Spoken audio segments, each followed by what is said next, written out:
सभापति महोदय, अपने शीश महलों में बैठे हुए सरकार के सांसद और मंत्री कह रहे हैं कि महंगाई कम हो रही है। संसद की कैंटीन से बाहर निकल करके एक चाय का कप खरीदिए, तब समझ में आएगा कि महंगाई कम हो रही है या बढ़ रही है। यहां बैठ करके बड़ी बड़ी बातें करना आसान है। ये चूनर धानी धानी भूल जाते, ये पुरवा की रवानी भूल जाते, जो आकर 4 दिन गांव में रहते तो सारी लंतरानी भूल जाते। अफसोस, देश के प्रधानमंत्री जी ने कभी न टूटने वाली चुप्पी ओढ़ ली है। सभापति महोदय, जनता ने 63 सीटें कम क्या कर दी? ये सरकार तो अमृतकाल का नाम लेना ही भूल गई। ये भूल गई है अमृतकाल को, ये भूल गई है मनरेगा को, ये भूल गई है मौलाना आजाद नेशनल फेलोशिप को। किसानों से चिढ़ी हुई सरकार ने किसानों के एमएसपी की लीगल गारंटी नहीं दी, लेकिन याद रखिएगा, जो किसान का नहीं वो हिंदुस्तान का नहीं। सभापति महोदय, मुझे वित्त मंत्री जी से पूछना है कि वो जो कुछ साल पहले 100 स्मार्ट सिटी बनाने का ढोल पीटा गया था, सुना है उस ढोल में पानी भर गया है, इसीलिए आपने उसका नाम बदल करके सिटीज ऑफ ग्रोथ हब्स रख दिया है।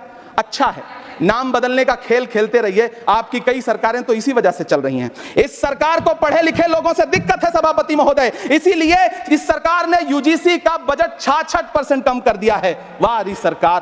पीएम आवास योजना के तहत 3 करोड़ अतिरिक्त मकान देने की घोषणा है, और दूसरी तरफ लखनऊ के अकबर नगर में 1280 वो मकान हैं जिन्हें रिवर फ्रंट बनाने के नाम पे बुलडोजर से जमींदोज कर दिया गया। सभापति महोदय, लोग चीखते रहे, बच्चे बिलखते रहे, वसुधैव कुटुंबकम का नारा लगाने वाली सरकार इंसानों के घरौंदे उजाड़ कर जश्न मना रही है। सभापति महोदय, मेरा बहुत भावुकता के साथ देश के प्रधानमंत्री से सवाल है कि इन उजड़ते हुए मकानों और बेघर होते हुए घरों को देख करके आपको नींद कैसे आती है, आप सो कैसे पाते हैं? मेरा सवाल है इस देश के प्रधानमंत्री से, या तो लोगों के घरौंदे उजाड़ना बंद करिए या फिर करोड़ों मकान बनाने की झूठी घोषणाएं करना बंद करिए। सरकार को आलोचना सुनने की आदत नहीं है सभापति महोदय। जब आप इनसे सवाल पूछिए, कृपया शांत रहिए। आप बताइए 70 साल में आपने क्या किया है? मैं तो इस सदन में कहना चाहता हूं सभापति महोदय कि हमसे 70 साल का हिसाब मांगने वालों, जो सरकार अपना चलाया हुआ 2000 का नोट 7 साल नहीं चला सकी, वो हमसे 70 साल का हिसाब मांगती है।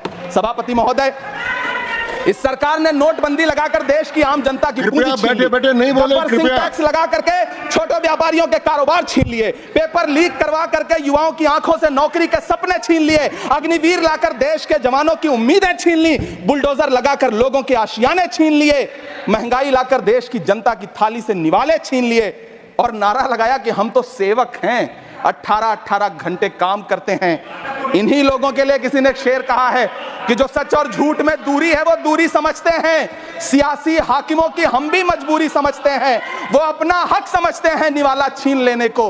डकैती को बहुत से लोग मजदूरी समझते हैं। हमें पता है कि